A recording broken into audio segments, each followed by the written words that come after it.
Di sini aku Yazid akan membahas seputar UTS KUPN nomor 1. Jadi di nomor 1 di pasal 2 Undang-Undang nomor 28 tahun 2007, setiap wajib pajak telah memenuhi persyaratan subjektif dan juga objektif sesuai dengan ketentuan perundang-undangan perpajakan, wajib mendaftarkan diri pada kantor Ditjen Pajak yang wilayah kerjanya meliputi tempat tinggal, tempat kedudukan wajib pajak, dan kepadanya diberikan nomor NPWP. Berikan penjelasan secara lengkap terkait siapa yang dimaksud dengan wajib pajak.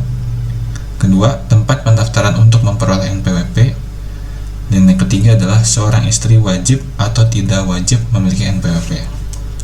Jadi untuk yang bagian pertama terkait wajib pajak, jadi wajib pajak itu adalah orang pribadi ataupun badan yang meliputi pembayar pajak, pemotong pajak, pemungut pajak yang mempunyai hak dan kewajiban perpajakan sesuai dengan ketentuan perundang-undangan perpajakan. Jadi ini untuk menjawab soal yang pertama. Yang kedua adalah terkait tempat mendaftar NPWP. Jadi baik itu orang pribadi ataupun badan yang mereka itu sudah memenuhi syarat subjektif dan objektifnya kan diwajibkan untuk mendaftarkan NPWP. Ada 3 hal cara gitu untuk mendaftarkan NPWP. Yang pertama adalah melalui elektronik, melalui e-registration. Yang kedua itu secara langsung kepada KPP atau KP2KP. Dan yang ketiga itu adalah melalui pos atau jasa ekspedisi yang ditunjuk oleh Direktorat Jenderal Pajak. Kemudian untuk yang nantinya akan mendaftarkan kepada KPP ataupun KP2KP gitu ya, ataupun tempat lain ditentukan oleh Dirjen Pajak, itu didasari oleh wilayah tempat atau kedudukannya. Jadi misalnya wajib pajaknya di Bandung, maka dia KPP-nya pun yang di Bandung gitu ya, tidak bisa yang di Jakarta. Jadi untuk KPP sendiri tempatnya adalah disesuaikan dengan tempat dia tinggal, tempat dia berkedudukan, atau tempat dia melakukan usaha. Itu untuk terkait tempat mendaftarnya. Selanjutnya untuk yang ketiga ya, terkait kewajiban istri untuk memiliki NPWP. Apakah wajib atau tidak wajib? Jadi jawabannya tergantung. Jadi penjelasannya adalah ketika istri itu telah memenuhi syarat subjektif dan objektif gitu ya. Subjeknya adalah persyaratan yang sesuai dengan ketentuan mengenai subjek pajak dalam Undang-Undang PPH, dan syarat objektifnya adalah menerima atau memperoleh penghasilan, maka istri itu boleh memiliki NPWP atau wajib gitu ya memiliki NPWP apabila telah memenuhi syarat subjektif dan objektif. Tetapi untuk ketentuan istri sendiri, meskipun dia telah memenuhi kedua syarat ini, dia tidak serta-merta wajib untuk memiliki NPWP, karena NPWP biasanya ditujukan kepada kepala keluarga. Jadi dibedakan atas kondisinya. Jadi apabila istri ini memilih untuk menggabungkan penghasilannya dengan suami, maka istri boleh tidak ber-NPWP. Jadi meskipun istri boleh tidak ber-NPWP, maksudnya dia tuh tidak berkewajiban untuk memiliki NPWP. Sedangkan apabila istrinya memilih untuk melakukan pisah harta dengan suami, maka harus memiliki NPWP karena dia memilih untuk pisah harta. Oke, cukup sekian untuk nomor 1. Makasih. Halo teman-teman, selanjutnya saya akan membahas soal nomor 2. Pasal 3 UU nomor 28 tahun 2007 mengatakan bahwa setiap wajib pajak wajib mengisi surat pemberitahuan dengan benar, lengkap, dan jelas dalam bahasa Indonesia dengan menggunakan huruf Latin, angka Arab, satuan mata uang rupiah, dan menandatangani serta menyampaikannya ke kantor DJP tempat wajib pajak terdaftar atau dikukuhkan atau tempat lain yang ditetapkan oleh DJP. Berikan penjelasan tentang yang pertama, fungsi SPT PPH dan SPT PPN dan PPNBM. Yang kedua, batas waktu penyampaian SPT tahunan dan SPT masa. Serta berikan contoh 3 pajak yang terutang masa dan 2 yang terutang tahunan. Lalu yang ketiga, sanksi keterlambatan penyampaian SPT masa dan tahunan. Serta berikan contoh sanksi bunga mengikuti aturan terbaru. Nah, yang pertama ini ada SPT. Bagi wajib pajak, SPT memiliki fungsi sebagai wadah untuk melaporkan pertanggungjawaban atas perhitungan jumlah pajak. Contohnya seperti pembayaran atau pelunasan pajak pada PPh, PPN, dan PPNBM. Sedangkan bagi Fiskus, SPT memiliki fungsi sebagai sarana menguji kepatuhan wajib pajak dalam melaporkan dan menyetor jumlah pajaknya. Berikut contoh batas waktu SPT tahunan. Yang pertama, SPT tahunan wajib pajak orang pribadi, termasuk wajib pajak warisan belum terbagi, memiliki batas waktu penyampaian tanggal 31 bulan ketiga setelah tahun pajak atau bagian tahun pajak, atau 31 Maret. Lalu yang kedua, SPT tahunan WP Badan memiliki batas waktu penyampaian paling lama 4 bulan setelah akhir tahun pajak, atau 30 April. Contoh batas waktu SPT masa. Yang pertama, PPh pasal 15, paling lama 20 hari setelah masa pajak berakhir. Lalu yang kedua, PPN dan PPNBM, paling lama akhir bulan berikutnya setelah masa pajak berakhir. Lalu yang ketiga, PPh pasal 25, paling lama 20 hari setelah masa pajak berakhir. Lalu selanjutnya ada sanksi keterlambatan penyampaian SPT masa dan tahunan, akan dikenai sanksi administrasi berupa denda sebesar 500.000 untuk surat pemberitahuan masa PPN, 100.000 untuk surat pemberitahuan masa lainnya, dan sebesar 1 juta rupiah untuk surat pemberitahuan tahunan PPh wajib pajak badan, serta sebesar 100.000 untuk surat pemberitahuan tahunan PPh wajib pajak orang pribadi. Selain itu juga terdapat denda telat bayar pajak dengan perhitungan suku bunga acuan dikali dengan jumlah bulan yang dihitung telat dalam membayar pajak. Lalu selanjutnya ada contoh perhitungan sanksi. Tuan Asep merupakan seorang pengusaha dan harus menyetor PPh pasal 21 senilai 500.000 masa Februari 2021. PPh pasal 21 tersebut ternyata baru disetor pada tanggal 14 Juli 2021. Dan SPT masa PPh pasal 25 baru dilaporkan pada tanggal 21 Juli 2021. Dengan asumsi suku bunga acuan saat ini sebesar 0,94%. Dan dikarenakan telat menyetor PPh pasal 21 selama 5 bulan dan telat melaporkan SPT masa PPh pasal 25, maka sanksi bunganya adalah sebagai berikut. Jumlah bulan telat bayar dikali dengan suku bunga acuan dikali dengan PPh terutang pasal 21-nya. Jadi, 5 bulan dikali 0,94% dikali 500.000 sama dengan 23.500. Nah, itu sanksi telat menyetor PPh 21. Serta denda telat melaporkan SPT masa PPh-nya itu sebesar 100.000. Jadi, total dendanya 23.500 ditambah 100.000 sama dengan 123.500. Dengan demikian, total denda yang harus dibayarkan Tuan Asep adalah sebesar 123.500. Assalamualaikum warahmatullahi wabarakatuh. Perkenalkan, aku Ulfa Sulasti. Pada kesempatan kali ini, aku akan menjelaskan mengenai soal 3 Astor mata kuliah KUP. Langsung aja soalnya, yaitu pasal 28 Undang-Undang Nomor 28 Tahun 2007, wajib pajak orang pribadi yang melakukan kegiatan usaha atau pekerjaan bebas dan wajib pajak badan di Indonesia wajib menyelenggarakan pembukuan. Berikan penjelasan tentang yang pertama, syarat-syarat menyelenggarakan pembukuan, yang kedua, siapa wajib pajak yang boleh menyelenggarakan pencatatan, serta berikan contoh perhitungan PPh terutang menurut PP 23 tahun 2018 dan PTJP nomor 17 tahun 2015D. Oke, langsung aja kita jawab. Yang pertama, syarat menyelenggarakan pembukuan menurut pasal 28 ada 5, yaitu diselenggarakan dengan itikat baik dan mencerminkan keadaan atau kegiatan usaha yang sebenarnya. Yang kedua, diselenggarakan di Indonesia dengan menggunakan huruf Latin, angka Arab, satuan mata uang rupiah, disusun dalam bahasa Indonesia atau dalam bahasa asing yang diizinkan oleh Menteri Keuangan.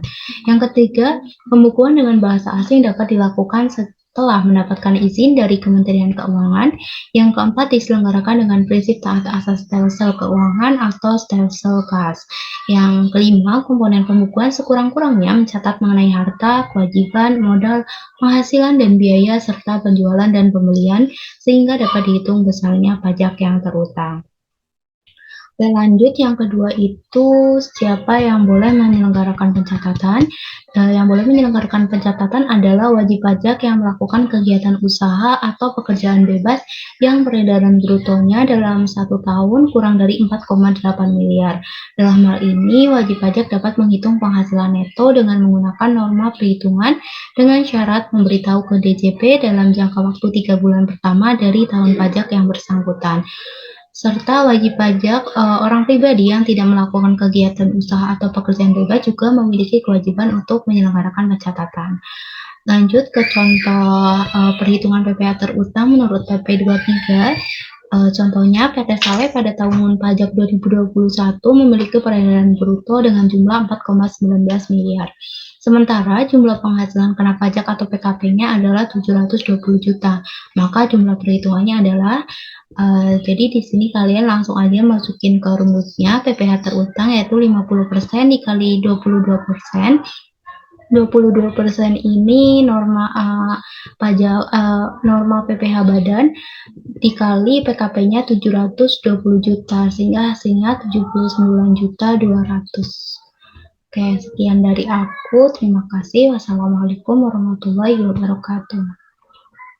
Assalamualaikum warahmatullahi wabarakatuh. Perkenalkan nama aku Iman Priyanti. Di sini akan membahas kalau kau nomor 4 di ADMB di Organik itu pada tanggal 20 April 2019 Gubernur telah menyetorkan PP 21 masa Maret 2019 menyampaikan SPT PPh pasal 21-nya senilai 24.300.000 waktu sesuai dengan peraturan perundang-undangan perpajakan.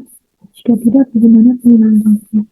Jadi di sini PT Sukses itu telah telat selama 1 bulan dalam penyebaran PPh 21 masanya. Karena masa penyebaran PPh itu kalau memang itu tanggal 10 dan berikutnya itu. Di saat itu PT Sukses itu yaitu tanggal 2 April paling lambat. Tapi yaitu 20 April. Jadi sudah terlambat 10 hari. Sehingga itu sudah termasuk perhitungan 1 bulan.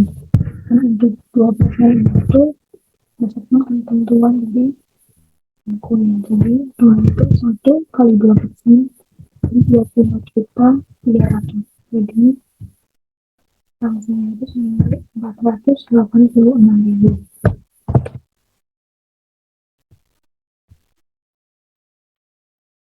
Lalu untuk 4 pada tanggal 15 Oktober 2019, PT Rindu membayar PPh pasal 21 masa Juli 2019 senilai 2.100.000, PPh pasal 21 masa Agustus 2019 senilai 2.034.000 dan PPh pasal 21 masa September 2019 senilai 2.034.000 serta melaporkan SPT masa PPh-nya masa Juli, Agustus, dan September 2019 pada tanggal 16 Oktober 2019.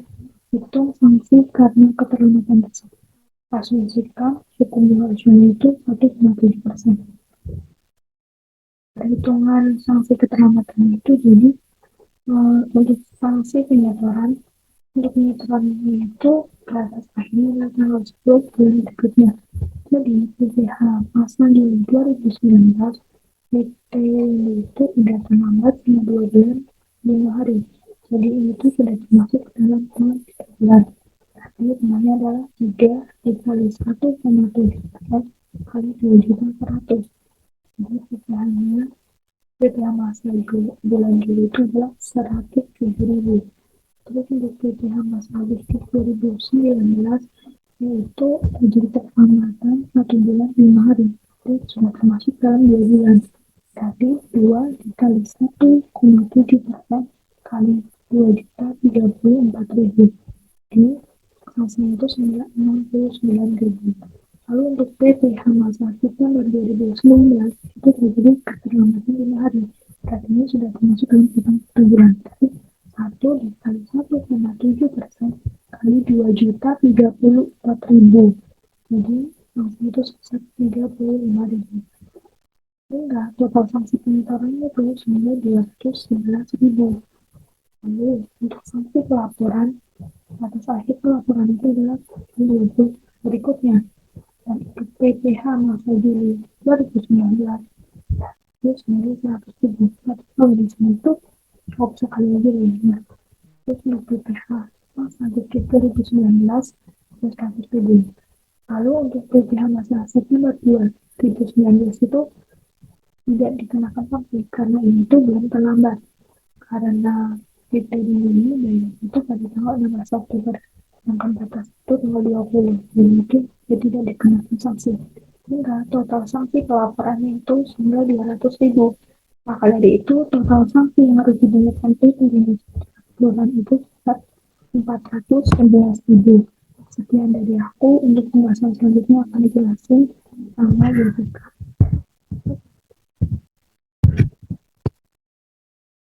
Oke, selanjutnya kita akan membahas bagian C. PT Sukses minta perpanjangan penyampaian SPT tahunan PPh tahun 2019 pada tanggal 15 April 2020 dengan menyampaikan SPT PPh sementara dan membayar PPh terutang atas dasar perhitungan sementara senilai 55 juta.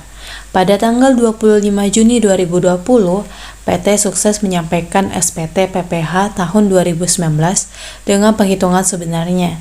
PPh terutang berdasarkan perhitungan sebenarnya adalah 75 juta. Hitunglah kekurangan bayar PPh dan saksi yang tercatat dilunasi pada tanggal 25 Juni 2020. Pertama-tama, kita harus mencari kekurangan bayar PPh, yang mana 75 juta dikurangi dengan 55 juta, hasilnya 20 juta. Lalu, kita mencari sanksi keterlambatan penyetoran berupa bunga. 1 bulan dikali 2% dikali 20 juta sama dengan 400.000, di mana 1 bulan didapat dari perhitungan jangka waktu penyampaian SPT tahunan terakhir. Untuk penyampaian SPT tahunan badan itu terakhir kali di bulan April, tetapi mendapat perpanjangan selama 2 bulan. Jadi untuk penyampaian SPT tahunan badan itu terakhir kali di bulan Juni. Lalu PT Sukses melaporkan penyampaian SPT tahunan itu di tanggal 25 Juni 2020, di mana PT Sukses telah terlambat 10 hari dari tanggal seharusnya. Walaupun hanya terlambat 10 hari, tetapi itu tetap dihitung 1 bulan. Lalu untuk 2% itu adalah tarif yang dikenakan. Untuk 20 juta adalah kekurangan bayar PPh-nya. Lalu untuk sanksi administrasi keterlambatan pelaporan SPT PPh tahunan badan itu senilai 1 juta. Untuk total sanksi yang harus dilunasi PT Sukses adalah 400.000 ditambah 1 juta sama dengan 1.400.000. Oke, sekian pembahasan untuk bagian C. Saya ucapkan terima kasih.